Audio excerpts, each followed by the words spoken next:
So from September 15th until October 1st, I was running a contest, and the two teams that were named the most, they got their helmets purchased. So I've got to make a helmet purchase, and I asked people, what two schools do you want to see?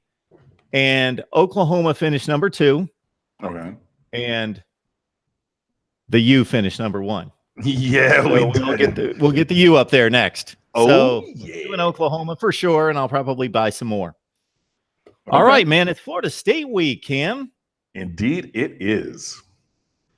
And I know you don't care about the point spread. You want to come out of there with a 50-point win, a 1-point win, whatever it takes. But I heard like 13 today. So it's a pretty healthy point spread based mostly on what's happened at Florida State, although they finally got a win in the ACC last week. Let's go back to the North Carolina game because obviously that's the big debut in terms of a starting spot for Mr. N'Kosi Perry. So this has been the long-awaited date that yeah, I'm over here dancing and things. Yeah. All right, Cam, your analysis of Mr. Perry's performance. I mean, I think you've got to go back to the FIU game before. Mark Richt said that the plan always was to play N'Kosi Perry starting in the third series against FIU and then see how things went. And then Miami scored touchdowns on his first 2 drives. And then he effectively Wally pipped Malik Rozier at that point. Wally Pipp, if you guys don't know that story, he had the longest baseball consecutive games played streak. And he took a day off for being sick, or his wife was giving birth to a baby or something like that for the Yankees way back when. And the guy who replaced him that day was Lou Gehrig. And Lou Gehrig never came out of the lineup again. So Wally Pipp is a thing where, your job was there one day and literally gone the next. And that literally happened to Malik Rozier. Mark Richt, he spoke very highly of N'Kosi Perry from the FIU game, and he played very well in that game and showed the kind of talent that I've been talking about N'Kosi Perry having had for years. 2015, he was a freshman in 17 at Miami. So, 2015, 6A Player of the Year in the state of Florida. He was runner-up for 6A Player of the Year and like a quarterfinalist for Mr. Football in the state of Florida as a senior in 2016. Shattered records set by Dante Culpepper at his high school Ocala Vanguard. 6'4", he can throw the ball a country mile, he can run, but he doesn't really look to run. If you can tell, even from the FIU game when he was scrambling around and threw that lob touchdown to Lawrence Cager, N'Kosi Perry wants to run or move around to throw the ball, but if you give him a lane, he can take it. He really just has all the talent in the world. He finally ascended to the starting quarterback job, and he did really well. Obviously, against North Carolina, the numbers are not going to be eye-popping, especially since the defense got 6 turnovers and the defense scored 3 of them themselves with return touchdowns. So Miami only ran 46 plays of offense. They only threw the ball 12 times. I think it was 14 called passes total because there were 2 sacks in there. So, out of 46 plays, you have 14 pass plays. 12 of them were actual throws. One of them was an interception, but Mark Richt came out pretty emphatically and said that he thought that the receiver was interfered with on the ball down the seam route or post, whatever you want to call it, down the middle that ended up getting tipped around and intercepted. So, N'Kosi Perry, he got the team in and out of the huddle really well. He did all the operational things that Malik Rozier was getting praised for of, changing the protection and checking to a run play or checking to a pass play and things like that. But, his arm talent is incredible, especially as compared to Malik Rozier. His accuracy is impeccable. That touchdown to Darrell Langham on that little hide-and-go-seek double move route, you couldn't put it on a dime any better than that. So, N'Kosi Perry has great talent, and he's finally grown up, and he's showing that on the field. And I think that Miami's offense is going to maintain its, top 20 explosiveness, but then increase the efficiency. And that is going to make it even more explosive because you're not playing behind the stick so much. You're not really, struggling to convert things or to hit your markers of, okay, first down, I need to get 5 or more. Second down, I need to, do whatever, landmark kind of a thing. I think in the North Carolina game, Miami only had 4 or 5 third downs because, we're getting first downs on first and second down, which is fine. I don't need to get to the third down before I convert, get a new set of downs. So, I'm very pleased to see N'Kosi Perry finally on the field. I'm really pleased to be validated for all the things that I've said and written over the last couple of years because, when you get 2 or 3 years down the road from writing about N'Kosi Perry as a high school junior and then high school senior, and then he doesn't play his redshirt year, and then it's, getting into this year, and okay, he's suspended for the opener, he's not really playing in these other games, trumpeting the same thing. And I really believe what I've said. It kind of does get to be old, but yeah, I'm really excited to see him. I'm really excited to see the efficiency increase on the offense with the same or even better kind of explosiveness. And I think that can be a transformational move for Miami at quarterback. So, I thank Malik Rozier for the time that he spent as a stopgap, but I'm glad that gap was stopped and we turned it over to a player with better talent so we can move on and forward. So yeah, I'm really pleased with N'Kosi Perry finally stepping up. The stopgap was stopped. So that gap was stopped. Exactly. Very well put. We've got Cam Underwood on the line from State of the U. You can join him and the rest of the crew right there at stateoftheu.com, covering Miami sports, Miami football, of course, front and center, especially on this week with Florida State lined up at home on Saturday afternoon. You have the pulse of the fan base. You are a fan alumni and also cover the team. You've got all the boxes checked to a certain extent. Besides the obvious ecstasy of the fan base, 90 some odd % of them being pleased with the decision to go with Perry, are there any specific things that are being said out there that would pinpoint a little bit more specifically, the euphoria of, hey, we finally got our guy on the field and we can finally maybe cut loose and see what this team's capable of doing on offense more consistently? No, I mean, I just think that it's really that. I can't think of any one person who said any one specific salient thing. But yeah, it's really just, being it. You don't kind of realize what you have until it's gone, kind of a thing, but in like a negative-ish way. Because like when N'Kosi, he ran around, he had like a 40-something yard pass to Mike Harley that if it was a little bit more accurate, Harley would have scored. But on the play where he's running around for that pass, Malik Rozier wouldn't even thrown that ball. He wouldn't even come to that third or fourth read. But then you see that and you're like, oh, wait, I didn't know that existed. I never had sushi in my life until my college girlfriend when I was 21. And I'm like, oh, it's raw fish or it's eel or blah, blah, blah. And then I had it. I was like, wait, whoa, I've been missing. I didn't know that this existed. And I think that kind of a thing, that discovery is what we're seeing with N'Kosi Perry being out there. So yeah, just really pleased with that. But, I know that obviously the quarterback position is the most important position on the team, but don't overlook all the other guys. Jeff Thomas is looking like an all-American wide receiver. Brevin Jordan, even though I know his numbers aren't really great, but as he looks like the next great tight end from the University of Miami. The offensive line has struggled, but they also look like they're stepping up because Miami's run for more than 200 yards in consecutive weeks. The running back stable is amazing. The defensive line is one of the best in America. And I know that obviously you have guys, teams like Clemson, teams like LSU, teams like Clemson, Alabama, Clemson, LSU, teams like that, who is the defensive lines that everybody knows about.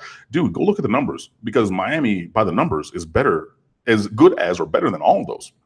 I mean, Gerald Willis coming back and he's playing really well. Shaq Quarterman just doing Shaq Quarterman things. Michael Pinckney doing Michael Pinckney things. Jaquan Johnson looks like a first-team All-American. Michael Jackson out there. I mean, there's so many great things to look at on this team. And when the quarterback position steps up in its level of play, all of those things kind of come together. So, yeah, I mean, it's going really well, and I think that people are really pleased. So, obviously disappointed with the result in week one, but, moving forward from there, Miami has dominated teams that they should dominate, and that has not always been the case in years past where, inferior teams were able to stick around against Miami. And I know people are going to look at the FIU score and be like, oh, that score was close. Yeah, we're playing second and third stringers for the whole fourth quarter to get them experience. But if we would have pressed on the gas, that would have been a 40 or 50-point win. So Miami is dominating games that they should dominate, winning by 27.5 points a game after that opening loss. So really rounding into shape across the board. So it's not just N'Kosi Perry. There's so many really good things to like. And I'm glad to see that play really come to fruition throughout this season. So at the point in time that I connected with you on social media, Brad Kaya was the starting quarterback. You were, for the most part, an ardent supporter of Brad Kaya. N'Kosi Perry, N'Kosi Perry, if he fulfills his potential in a reasonable manner, could be the best Miami quarterback since. Yeah, no, this is a conversation that we've had for a long time. I would say he could be the best Miami quarterback since Ja'Cory Harris, if not going back further. I mean, there's really nobody on the in-between who I mean, and they're fine, you know, and anything, but like I think that the N'Kosi Perry's ceiling is higher than Brad Kaya's. And that was with Brad Kaya being the all-time career-leading passer, almost throwing for 10,000 yards in 3 seasons. Like Brad Kaya was very good. I'm not disparaging him, but I think that Perry has the talent to be better. Obviously, the production and performance needs to meet that, but I think that, you know, if you look back to the FIU game, that slant bang 8, whatever you want to call it, I think it was like a skinny post. It was like a bang 8. So, you know, 3-step drop, hit that right foot in the ground, and then you're going to throw that ball right on time. That throw to Lawrence Cager for that first touchdown against FIU was a throw that you don't see often in general. And N'Kosi Perry has the arm talent and ability to make throws like that and make throws that very few players of that position can make. And if he continues his current progression, I think that he can be a really, really special player here. Let's remind everyone on the live chat while you guys are commenting to each other and arguing.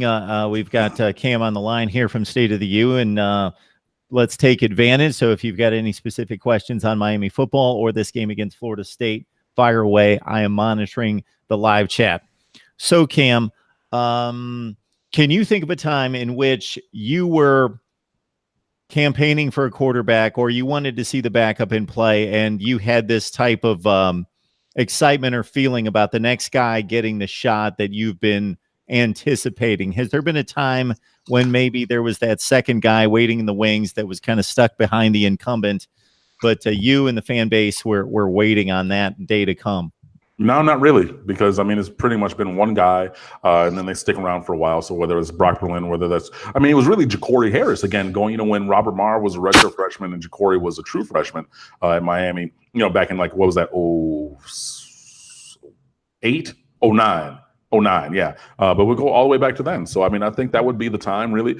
So, again, the comparison or, you know, who could be the best since, I think it would be the same kind of thing, you know, since Ja'Cory Harris. So that would be the similar kind of a time. So, yeah, you know, I'm just, again, we've seen some really great things. We've seen proof positive of the kind of talent that N'Kosi Perry has for the Hurricanes. And hopefully he's able to maintain his level of play. And, again, a record-setting high school quarterback. He's really developed well. It's taken some time for him to really kind of settle in here at Miami. But, yeah, I mean, he's a kid who can play the position well. He can make every single throw that you want. So, yeah, you know, I'm very excited for him. I think that the fan base is very excited as well. And it just, you know, the floor gets raised and then, you know, the ceiling it's not even the roof anymore. You know, to quote Michael Jordan from North Carolina, like the ceiling, I don't think that there is a ceiling. So, I mean, it's just, it's stratospheric, sky high. So, you know, we can get as high as up there with our performance as possible. So, yeah, you know, just having N'Kosi Perry out there is just, I think it could be a transformational move for this team, and I'm very excited about it. I don't know if you guys down there, in addition to the turnover chain, have kind of an addendum or a super turnover chain, or when you turn that instantly into points, which happened 3 times against North Carolina for the first time in, I think I heard, since 2000, with the last time that happened in Miami, 3 touchdowns converted from the turnover chain. The defense is playing lights out for the most part. Yeah, no, that was the first time in a long, long time. I think it was like 2000 or 03 since Miami had 3 defensive touchdowns in the same game. And, you know, beat down a bad North Carolina team just the way that a good team should.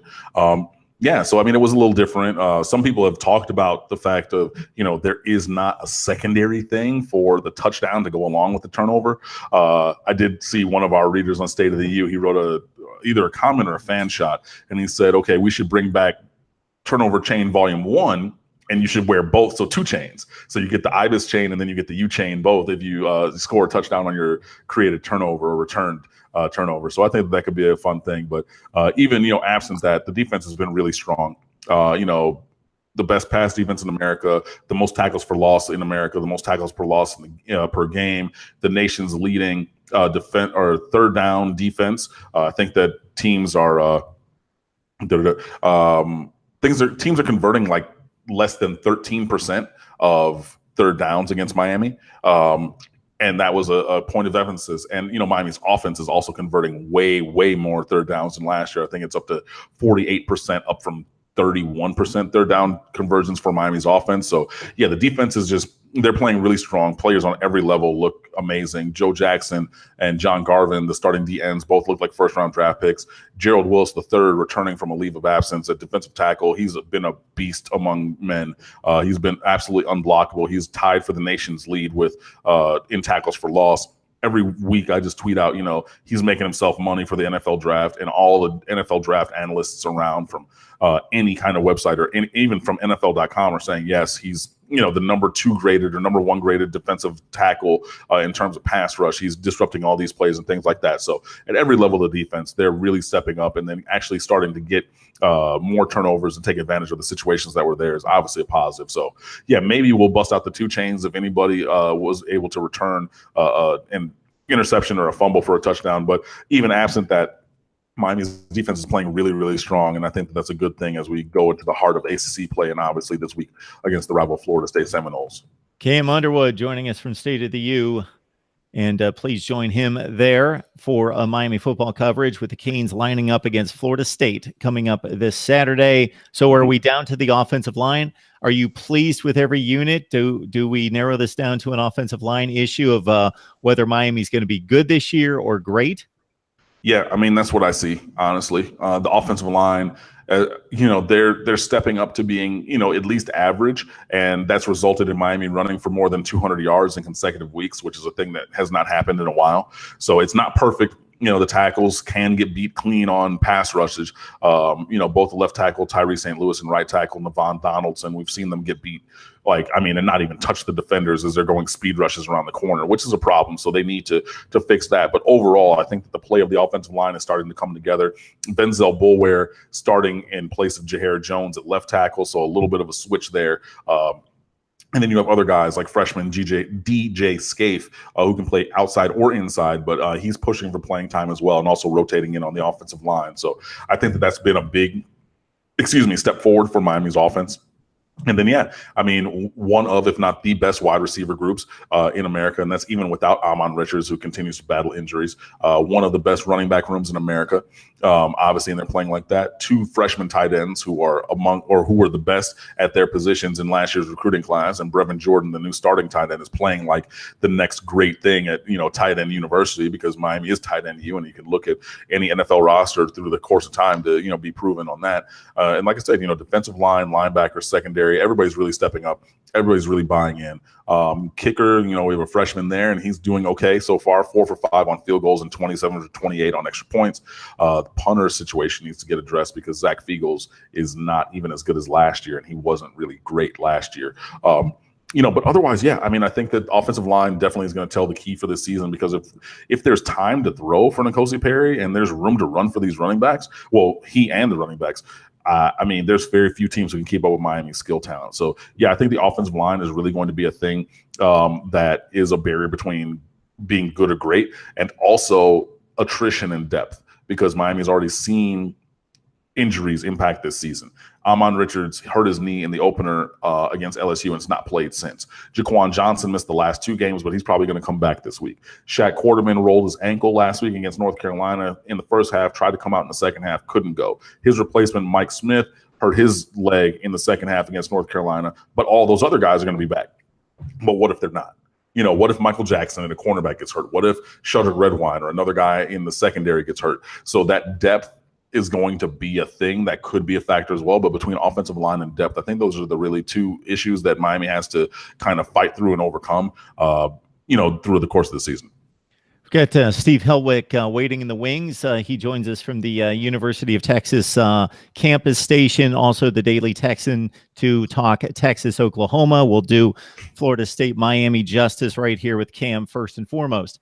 All right. It's Florida State week. So give us, well, it's always your best, but in regards to this being the rivalry of rivalries in terms of your lifespan, your fandom, and why this is a special game, regardless of the particular plight of these specific teams in 2018. It's Miami and Florida State. Over the course of the last 30, 35, 40 years, it's been one of the preeminent rivalries in all of college football. Just the NFL talent on both sides of the ball every single year. Even 2013 when Florida State won a national championship and beat Miami 41-14. That game was 14-all in the first half. Florida State scored before the half. Duke Johnson broke his ankle, and then they really blew us out. But I mean, it's just anywhere you look. I mean, you just think of iconic moments, all the wide rights, the wide lefts, the screen pass to Willis McGahee. Big time players make big time plays in big time games from Santana Moss. Everybody says that, the halftime I'm hurt dog speech. I mean, and everybody knows that. I mean, everybody knows those things. So, I mean, like Miami, Florida State is iconic. And it has been because, both teams are major national brands, multiple national championships, Miami with 5, Florida State with 3, epic rivalry games. I mean, superstar players on both sides, whether you're talking about Peter Warrick, Santana Moss, the late Sean Taylor, John Vilma, Derek Brooks at Florida State, Chris Winkie in a Heisman season at Florida State, and all kinds, Dalvin Cook, who single-handedly beat Miami 3 times, Jameis Winston, and all kinds of other dudes, Jimmy Graham, Jeremy Shockey, Bryant McKinney, the list goes on and on and on. So between the games and the players, that has propelled this rivalry into the forefront of college football fandom. So, through the course of me being associated with the University of Miami since the year 2000, when I was a freshman at UM. I mean, it's just been great. I mean, Miami won for the first time in 6 years or 7 years against Florida State my freshman year. That was the 2000 Jeremy Shockey game, if you remember that, on that next to last drive. Because Florida State got the ball afterwards and they came back down. But I mean, that was, 8 million degrees at the Orange Bowl. I remember the first time I ever heard the Seminole War chant in person. And it was 85,000 people screaming at the Orange Bowl after a sack or something. And he had the one drum major stand up, and they were in the upper deck of the old Orange Bowl in the open end zones. I can see it like it was yesterday. And the one drum major stands up in front of the band, and he plays that whistle. And I don't know where they get these whistles from, but you can hear this whistle for miles away. Deep, deep, deep, deep, deep. And they just cue up, and the drums have a fill before the pickup. Chicka, chicka, pa, and it just hits this downbeat. And it was this wall of sound. And 80,000 people shut up because there was just this hot fire being blown from the upper deck stands at us from the Seminole band and everything. And it's just, I mean, if you're a college football fan, this is a game that gets your blood going. If you're a Miami or Florida State fan, whether you went there or not, whether you've just been a lifelong fan or not, this is a game that every year you circle that date on the calendar. It's a destination game. And I know that you have, the gentleman from Texas coming on next. It's like the Red River rivalry. I mean, they know when that is every single year. There's no, is it November 3rd? Or is it? No, there's no questioning. You know exactly when that is. Miami, Florida State is that exact same thing. So whether the teams are up or the teams are down, whether Miami's going to win a championship or Florida State, it doesn't matter. It always is going to be a tightly contested game. Guys are going to play harder. They're going to try harder. They're going to execute better because these are guys they played with and against all the way back from Optimist football. So when you first strap on a helmet at 5 years old, some of those guys were your teammates. Some of those guys were, they played at the other park that you played against, whether it's Washington Park, whether it's Bunch Park, whether it's Scott Lake, whether it's in these places down in Miami or around the state of Florida. The connection is so very tight. So, yeah, I mean, for all those reasons and many more, Miami, Florida State, it is a rivalry that matters. It's an iconic kind of a thing, and hopefully we have an iconic beatdown by Miami on Florida State coming up on Saturday because, we do owe them some get back and they've, stretched out some leads against us in the past. But even when Miami was down, these games were close. So, I do think that Miami's going to win, spoiler alert if you're going to ask me what my prediction is. And I hope that Miami is able to stretch it out a little bit. But, if this game were a touchdown game or a field goal game, I wouldn't be really surprised because these things happen in this kind of a rivalry. So, for, like I said, all the reasons I've said and even more, Miami and Florida State is an iconic rivalry. It's a thing. It's a destination game where if you've never been to, you might want to go to it. It might be a little bit different than going to, Nebraska, Iowa game. And definitely down here because we got a little different flavor down here in South Florida. But no, it's a great game. It's a thing that we always look forward to. And I'm very excited to be in the stands on Saturday. I encourage everybody who's watching this, whether you're on the Florida State side or the Miami side, or if you're just a college football nerd like most of us on here that love all the big games and the big teams, to search on the channel Miami Florida State preview, and you would find over the last, I'm guessing, 4 to 5 years, previews and also recaps from Cam and I talking Miami Florida State. And we've had some really good discussions talking about the emergence of these two programs way back when, early 80s in through the 80s, and where they both kind of emerged as great powers in college football amongst all the stodge programs that have been around forever, the Notre Dames and Ohio States and Michigans and Alabamas, and where these two just rose up, and especially for a time period from about the late 80s on through for the next decade and a half, where you saw the best talent on the field in one stadium year in, year out, with Florida State and Miami on the field, and just rolling through the names and talking about Cam's hit it from every angle, from recruiting to just venom and healthy respect, healthy hate, and all the various angles of Florida State, Miami through the years up to the current time. And we've had some great discussions on it a number of times. So in terms, Cam, of this particular game, before we talk some Texas, Oklahoma here in a few minutes, have you had much time to sit down and watch Florida State? They got punched in the mouth on opening night against Virginia Tech, and at the point we probably gave Virginia Tech a little bit too much credit, thinking, wow, they played an amazing game. Maybe they've arrived in the Coastal and they're going to be the chief competitor to the Canes. And then Florida State continued to struggle for another couple of weeks, and even last week, but they maybe got a little bit of momentum in finally eking out a win against a down Louisville team with 2 touchdowns in the fourth quarter. But have you had a chance to track this team and what's wrong? Yeah, I mean, and this should come as no surprise. I watch every Florida State game.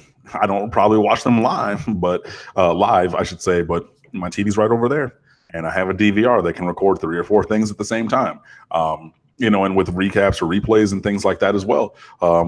Florida State is a rival team. And I mean, especially with, I got my bones, I got my start blogging as a recruiting blogger. So that's a thing that I'm heavily involved in and follow. So obviously the recruiting aspect is a thing that keeps me connected to both schools. But yeah, no, I watch Florida State.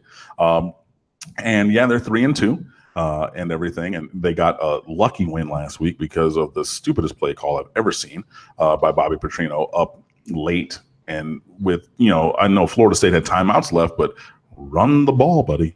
I mean, there was no need to throw that pass. And, that ended up coming back to bite them. But, realistically, Florida State, without a stretch of imagination, could easily be 1-4 at this time, because Samford FBS team, or FCS, ran out of gas, but after throwing for almost 500 yards against them.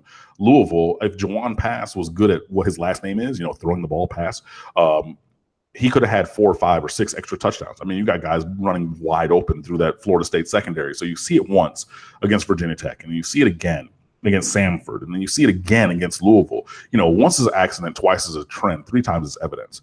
And yeah, I think that there's evidence that there's, a porous nature to Florida State's defense that hopefully Miami can exploit. Obviously, with a better and more accurate quarterback back there.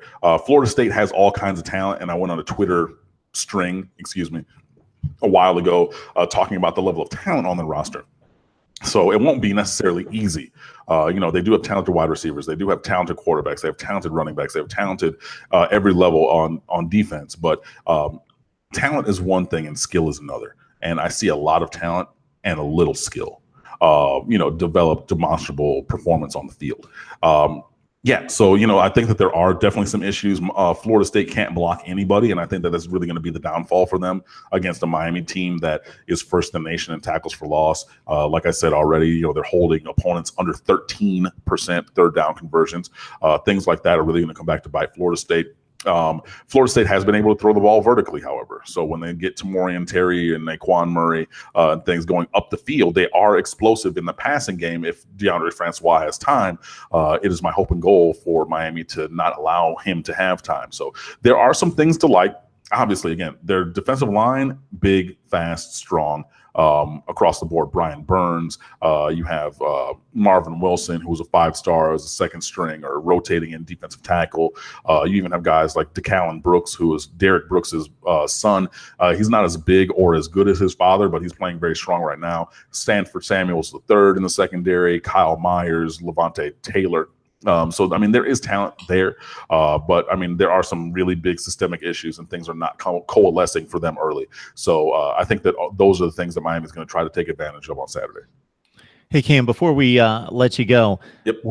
What did you think of the Willie Taggart hire when it was made? Yeah, I think that the hire was contingent upon a thing that fell through. And I think that was contingent upon Jim Leavitt and Mario Cristobal coming with him from Oregon to Florida State. And that was what gave me pause, because had Leavitt and Cristobal came down, especially Cristobal is a recruiting ace. He went to Miami, played O-line at Miami. He's a championship football player, back in the 90s and things like that.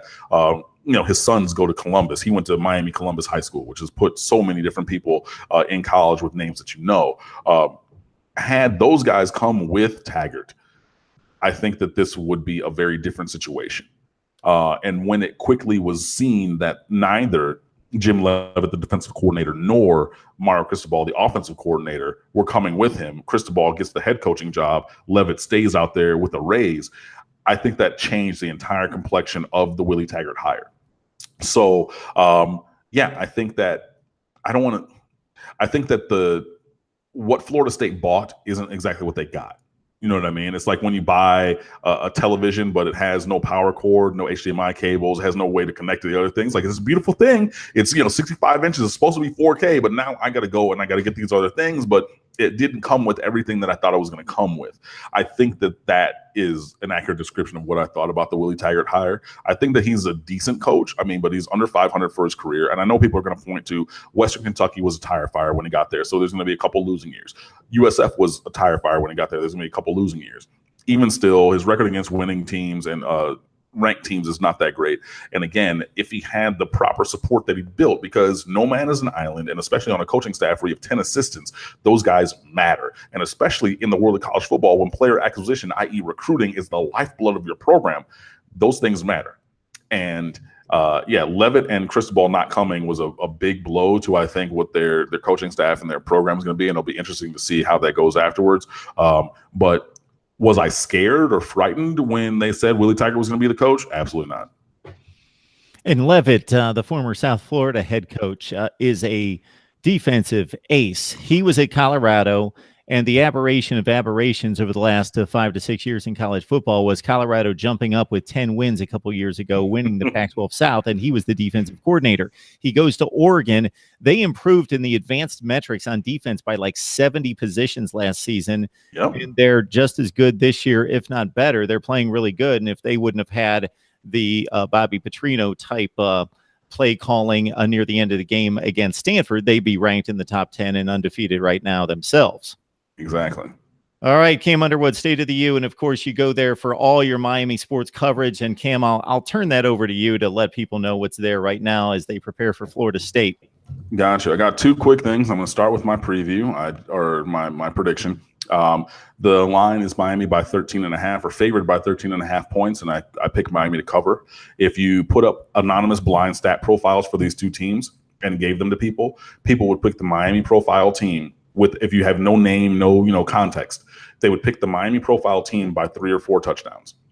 I don't think it's going to be 3 or 4 touchdowns, but I do think it's going to be substantial. I don't think that Florida State can block Miami. I don't think they're going to convert third downs. I don't think that they fixed the issues in their secondary. And I do think that N'Kosi Perry is going to be able to hit timely throws because guys are going to be wide open, and he's not going to miss them like Jawan Pass did. So give me Miami about 38-20. It should be one of Miami's biggest wins against Florida State. It's going to be Miami's first home win against Florida State since 2004. And so I'm on record saying that. It'll be up on the website very soon. I think that goes up on Friday morning, if not earlier. So that's my prediction and commentary for the game. Speaking of which, we have a story stream up on stateoftheu.com with all of our Florida State Week content from, all kinds of commentary and analysis, including today, the Florida State players that we miss. Chris Ricks. Love you, buddy. 0-5 against Miami. You're my favorite. And all kinds of other things. So you can check me out on Twitter at Underwood Sports. You can check the website Twitter, which I also manage and cultivate, at The State of the U on Twitter. We're facebook.com/The State of the U. And also the website is stateoftheu.com. So whether it's basketball, whether it's recruiting, football, or even non-revenue sports, we try to cover Miami in a 360 kind of a way. So come on over. You'll probably find something that you like. And if you find something that you hate, let us know and we can talk about it. So yeah, State of the U on all kind of social channels, or Underwood Sports is my personal one, or The State of the U on Twitter, The State of the U, Facebook, and stateoftheu.com. We're there talking about Miami 24/7, 365. Come fan with us.